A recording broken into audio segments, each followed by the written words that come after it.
Hello दोस्तों, स्वागत करता हूं मैं वाईकेटी के अंदर आपके अपने ब्यूटीफुल से चैनल फिजिक्स विद वाईकेटी पर। तो हमने पिछली वीडियो में कूलम्ब्स का नियम पढ़ा था। अब हम इलेक्ट्रिक फील्ड और टोटली इस चैप्टर को ख़त्म करने वाले हैं। तो एक दो वीडियो में ये चैप्टर ख़त्म हो जाएगा। तो हम स्टार्ट करते हैं इलेक्ट्रिक फील्ड को बिना किसी देरी के साथ। तो देखिए इलेक्ट्रिक फील्ड होता क्या है।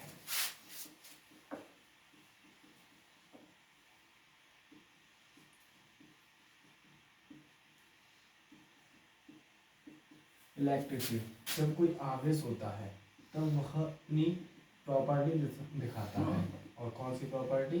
अपनी चार्जेबल प्रॉपर्टी। जो चार्जेबल प्रॉपर्टी दिखाता है वही, ये समझ लीजिए, उसका इलेक्ट्रिक फील्ड होता है।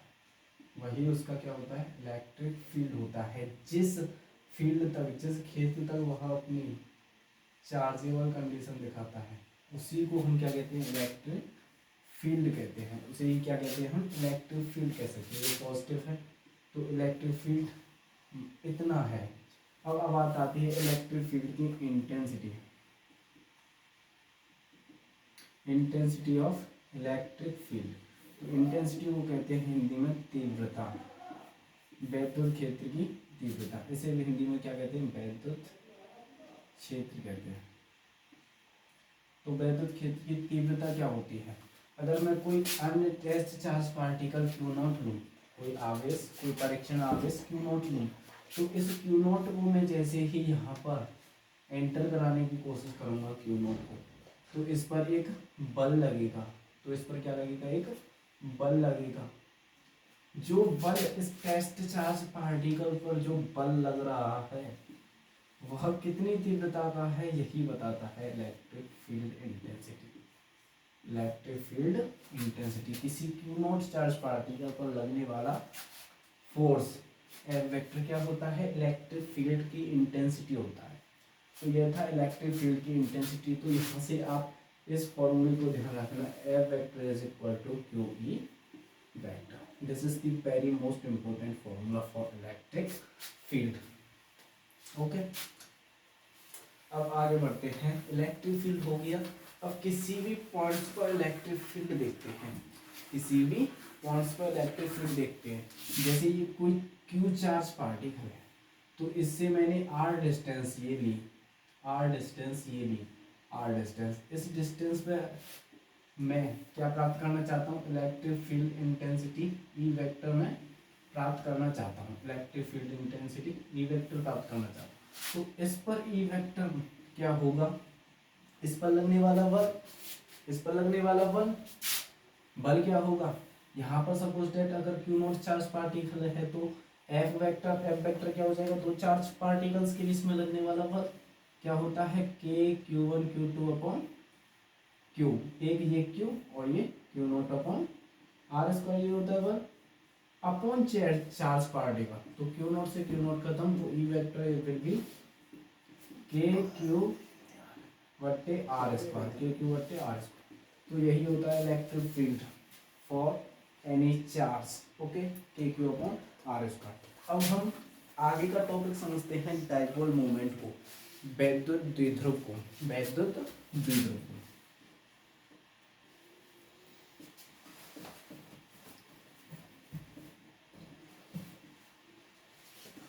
वैद्युत द्विध्रुव, इलेक्ट्रिक डाइपोल। इलेक्ट्रिक डाइपोल क्या होता है? It is a system. यह क्या है? एक सिस्टम है।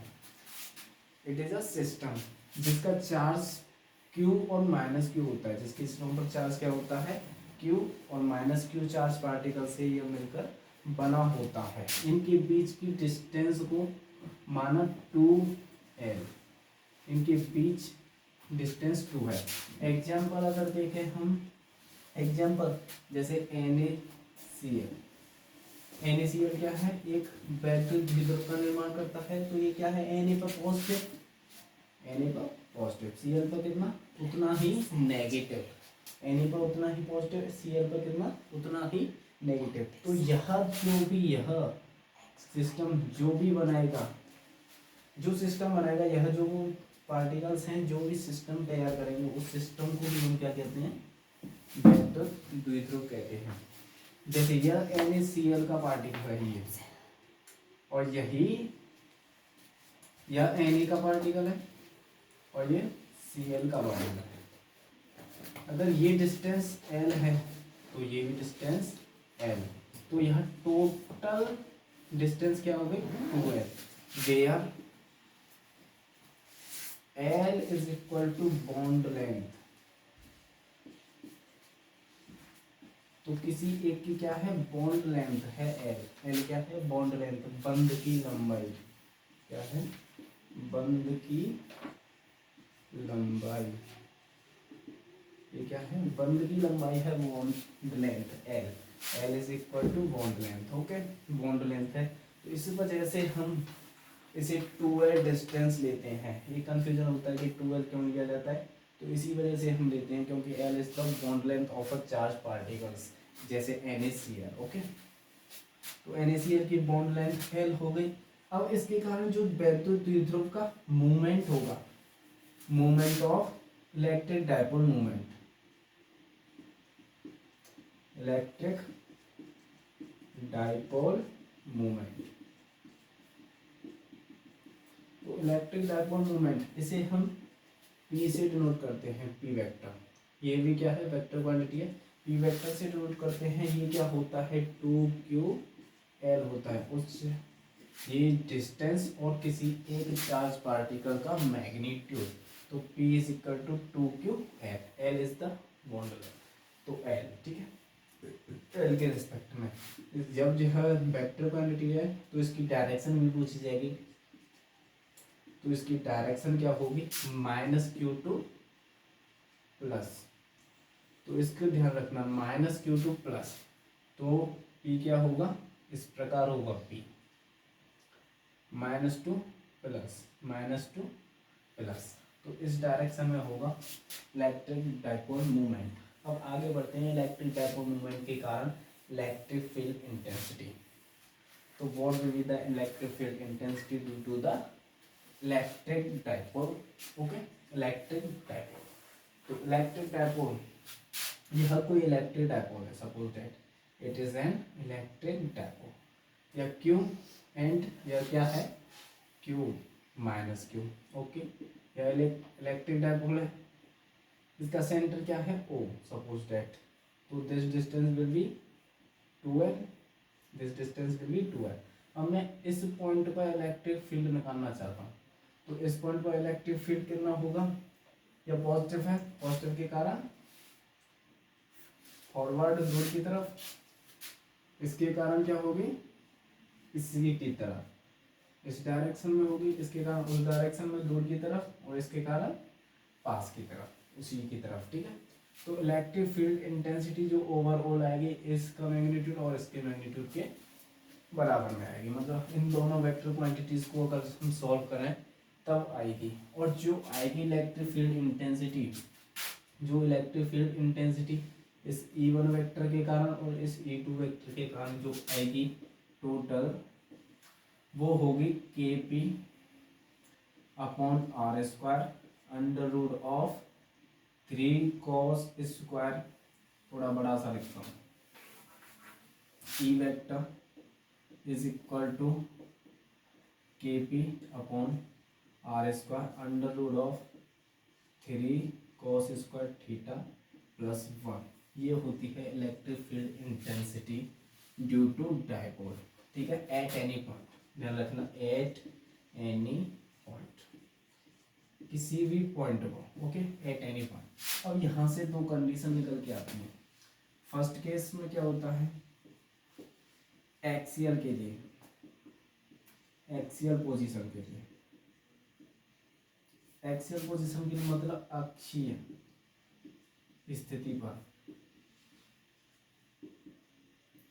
अक्षीय स्थिति पर, तो अक्षीय स्थिति पर हम किस प्रकार इलेक्ट्रिक फील्ड निकालते हैं ये देखते हैं। अक्षीय स्थिति क्या होती है, पहले ये भी देख लेते हैं, और हम ये भी देखेंगे कि निरक्षीय स्थिति क्या होती है।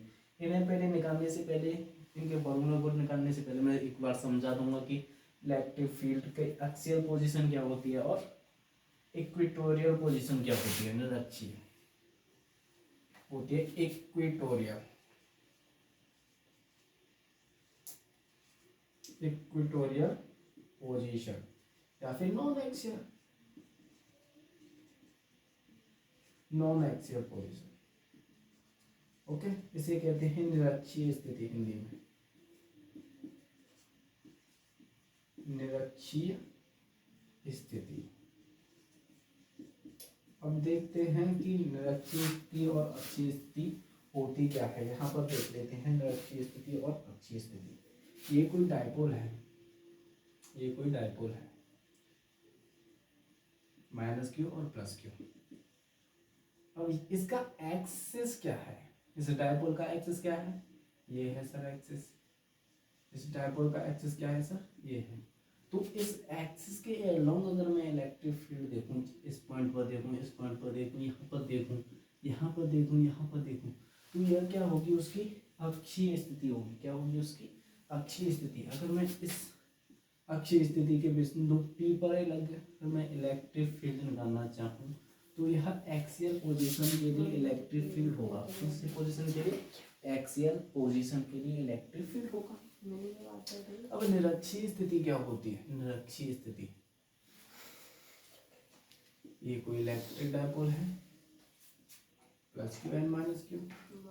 अगर इसके लंब अर्धक पर, इसके लंब अर्धक, लंब अर्धक मतलब बीच का पॉइंट O, ये बीच की डिस्टेंस का पॉइंट O, इसके परपेंडिकुलर, इसके परपेंडिकुलर इस पोजीशन पर यहाँ पर निकालें, यहाँ पर निकालें, या यहाँ पर निकालें, या फिर यहाँ पर निकालें। यहाँ पर जो इलेक्ट्रिक फील्ड निकलेगा इस पोजीशन, उसे कहते हैं निरक्षीय स्थिति पर वैद्युत खेद। यही होती है निरक्षीय स्थिति और अक्षीय स्थिति। कहीं पर भी आ जाए, इलेक्ट्रिक फील्ड के केस में ही नहीं, किसी भी केस में आ जाए, अक्षीय स्थिति और निरक्षीय स्थिति यही होती है।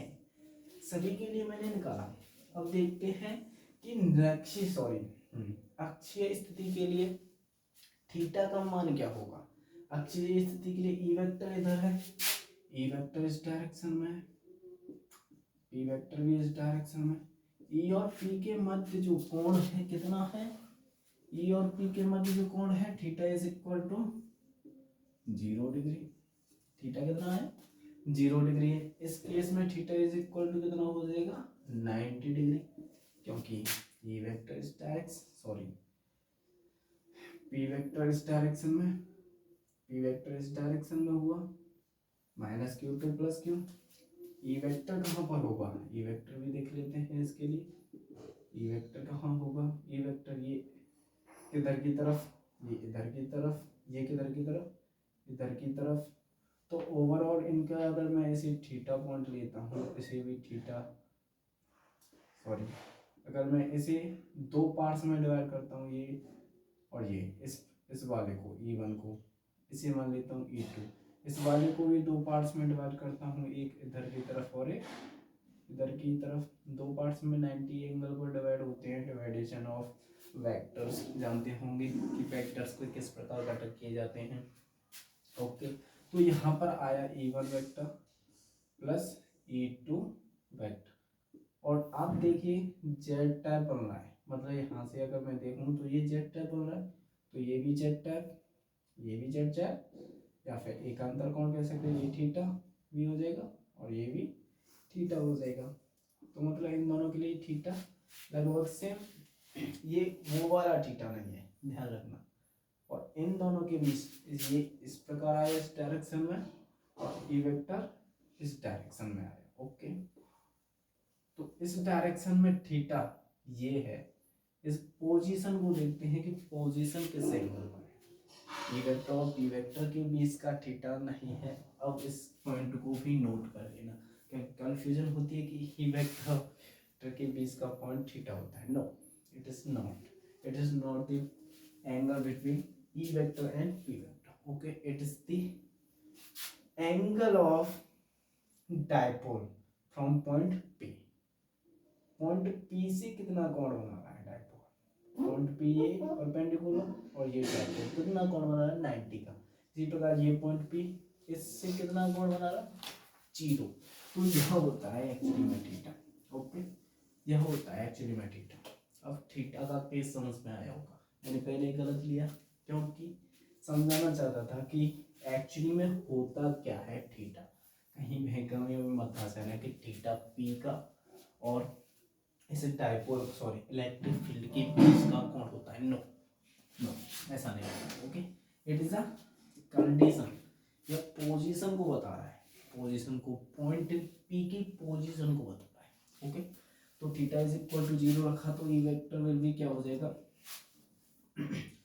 ई वेक्टर विल बी के पी बटे आर स्क्वायर 3 कॉस, ये 3 है, 3 कॉस स्क्वायर 0 प्लस 1, कॉस 0 की वैल्यू 1, ये 3, E vector is equal to K P upon R square, K P upon R square, ये 3 और एक 4, अगर 4 का रूट लेंगे तो 2, तो 2 K P upon R square, 2 K upon R square, P vector ये क्वांटिटी है तो पी वेक्टर। ओके, इसी प्रकार इस केस में लेंगे तो इस केस में ये निकला, सॉरी आर क्यू आ गया, आर स्क्वायर नहीं आर क्यू होता है, आर क्यू, तो 2 K P upon R cube. इस केस में क्या हो जाएगा, theta will be E vector is equal to, theta is equal to 0 रखा तो 0 सॉरी 90 रखा तो 90 के लिए ये 0, ये 1 तो रूट 1 का 1, तो के पी अपॉन आर क्यू, के पी अपॉन आर क्यू। तो this will be the axial position and this will be the non axial position of the dipole. Okay, आगे बढ़ते हैं।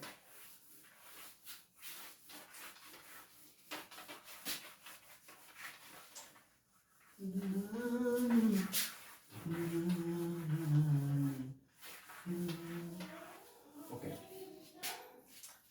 अब ये हो गया डाइपोल केस खत्म। ओके, आगे बढ़ते हैं, आगे का चलो टॉपिक अब कल ही देखते हैं। इस वीडियो में यहीं तक बनने के लिए धन्यवाद, और इस वीडियो को ज़्यादा से ज़्यादा शेयर करने की कोशिश कीजिए। वीडियो अच्छी लगी हो तो कमेंट करने की कोशिश कीजिए, अगर अच्छी नहीं लगे फिर भी क्या कमी रही वीडियो में यह भी बताने की कोशिश कीजिए। थैंक यू, जय हिंद।